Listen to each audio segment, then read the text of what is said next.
Hello everyone and welcome to Zach's Garage. Now, firstly let me apologise for this terrible angle of an introduction. Unfortunately, I didn't have any batteries for my GoPro, so this is what's going to happen. Now, we're in the Rolls-Royce today and we are heading up to a very special garage where we've bought something pretty special as well. So, instead of rambling on, I've got a 2.5 hour drive, and so I will catch you guys when we get there. But believe you me, this thing is mega.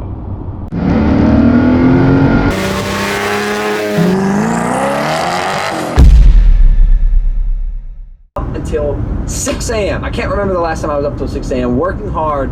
I'm just making sure every little particular bit of this launch went to perfection, and it did, and it really did. So we have arrived at our destination, BBM Motorsports. Now, some of you may have heard of them, some of you may have not. They run a workshop with some fairly unique cars in them, and when I say fairly unique, that is me desperately under exaggerating. They run some of the world's most famous Le Mans cars, some of the cars that won Le Mans, and I get its access in here to show you all around what they have in here. So I've got some information, and the first thing I want to say is that if there is any information that isn't necessarily correct, I have been given a crash course in the cars in here, so please let me know in the comments if I get it wrong. No hate, I'm still learning about these cars. But inside is the thing that we have bought, and I think you guys are going to love it. So without further ado, BBM Motorsports. So we're now inside, and let me show you the cars they've got. Now we're going to get to that in a minute. You'll notice it says M. Schumacher on, so yes, we will get to that, and we'll also get to the little Jag in the background as well. But first, let's start off with the thing that I grew up racing on the simulators. It's got to be the Peugeot 908. Now the Peugeot 908s were the thing that we all played on Gran Turismo, on PlayStation, and this is the actual PlayStation car. Now, this car specifically is actually from 2012. It's the 908 diesel V8, and one interesting fact that you can tell as a V8 is because of the shark fin at the back.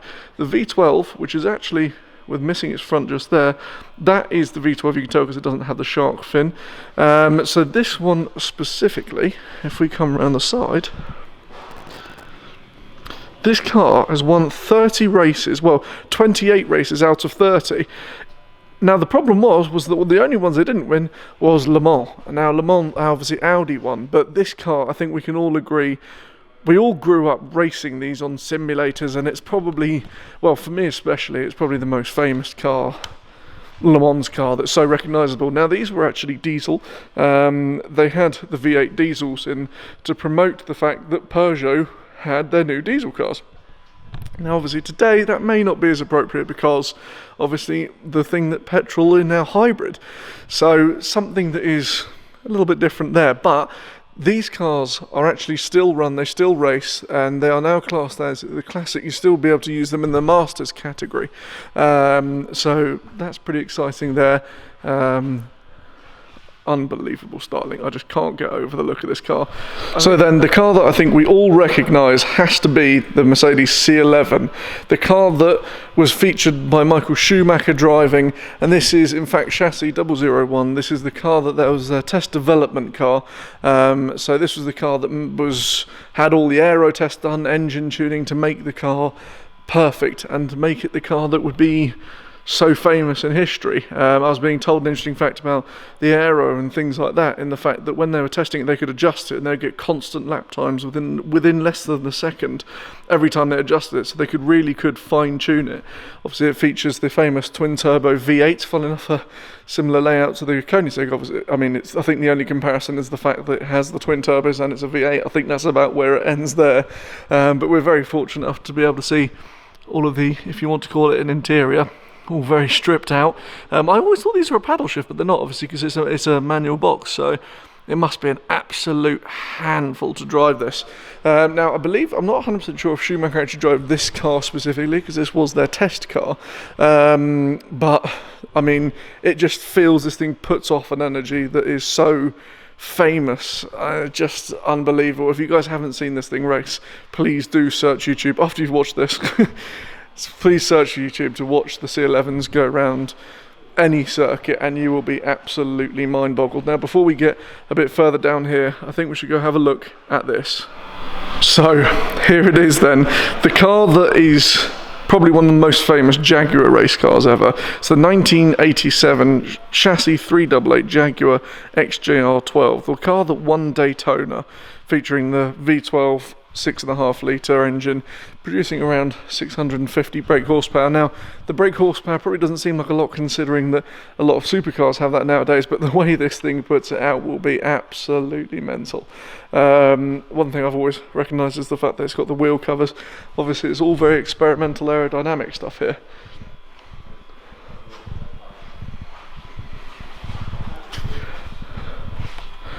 And if you come to the front, you can see just how long the front end is, how it's all so sloped.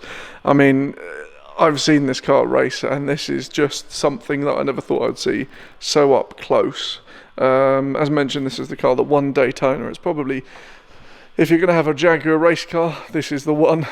This is most definitely the one. This tops your XJ220s and all that. This is the car. Another quite exciting thing is the fact that the V12 for that is right there, so you can see what I call the trumpets. I mean, we've just had our Fraser Nash engine done, and you can see how shiny these things are. I mean, you can just imagine it looks like it's doing 200 miles an hour just sitting there, absolutely mental. But this thing has just been originally restored so that it will go in that, it will go for testing, and then we'll see it all the way around the world racing. So that is a very unique opportunity to be able to see something like that so up close.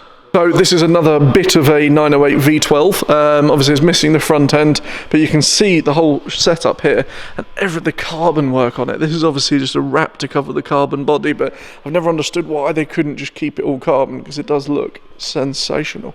But it's so cool to be able to see these cars. You know, these Peugeots were so famous, but look at the length of that. I mean, that just keeps going.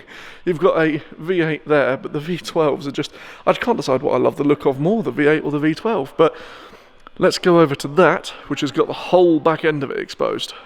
So this is another diesel Peugeot V12, but now we're fortunate enough to be able to see the engine exposed. And look at the pipes on this. That is, well, that just shows you, you know, to be able to see all this stuff in so much detail. Obviously carbon, you know, everything's carbon on this car. Amazing the bloody block isn't carbon, but just unbelievable. The amount of aero work on them, I mean, you can see there. I mean, it's just, they're huge. Every part of this is just colossal. I mean, I keep using the word huge because they are so big, but if we go over to this one here, you can see the interior of them. I mean, just look at this. Unbelievable. Now, I've experienced a lot of special cars in my life, and I've always wanted to experience something like this, but you have to own one in order to experience something like this. So, by the title of this video, you've probably guessed, we've bought something rather special. So, without further ado, let me introduce you to what we've just bought. So here it is, we've bought a professional racing simulator. Now I apologise to anyone who thought we bought a Le Mans car, but this is what we've bought. This is an unbelievable racing setup because I really wanted to get into the whole esports racing. I've always enjoyed video games, and so the time has finally come to buy a full moving racing simulator. Now, I could run you through everything this thing does. It moves up and down, side to side. It's even got airbags inside of the seat, which move depending on if you're braking, accelerating. This thing is just wild. It comes with 2 steering wheels. This is the other steering wheel.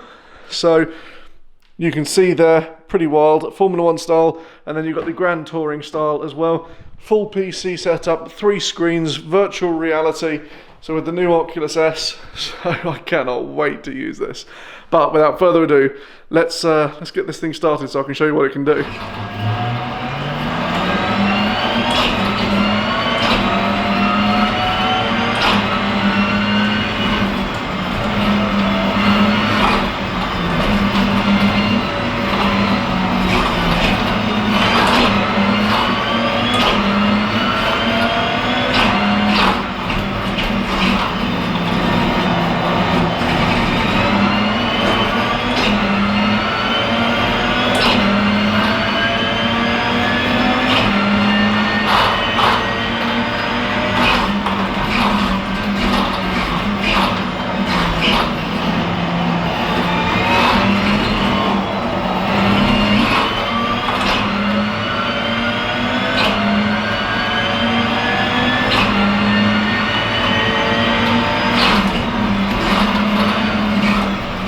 So let's talk about the setup for a second. So this sim is from America. We are currently sitting in England, where through there you've got all of the race cars.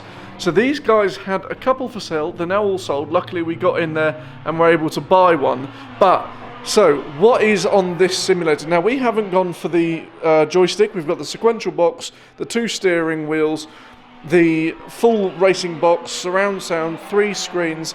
Now this seat moves independently, like so, and backwards and forwards. The whole base slides to give the impression of understeer or oversteer. We've also got obviously the computer that's running it. It runs any game off Steam. Now the clutch, accelerator and brake, they're all servoed, so you get a fantastic feel through them. Little keyboard that runs the sim.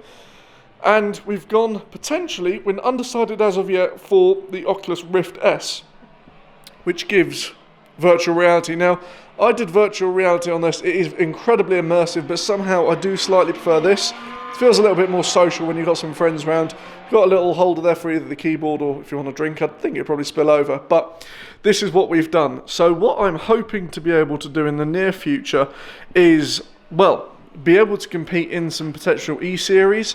If not, just have a good fun racing on the simulator. So yes. So thank you so much then to BBM. Go check out their website down below. Now I wanted to mention something before I end the video. I have teamed up with a watch company. This watch company is called Horizon Watches, and they do great watches for genuinely affordable prices. Now all their watches, or most of them, are sub £100. And there's no funny delivery. It's not like it's, you know, like 60 quid for a watch and you have to pay £100 delivery. It's literally buy one watch, get another one free, and it's sometimes free delivery depending on what you go for. So please check out the link down below. I'm now a partner with them, so trust me, go look at the watches. They're genuinely worth a good look into. But as always, thank you so much for watching, and I'll see you soon. Cheers.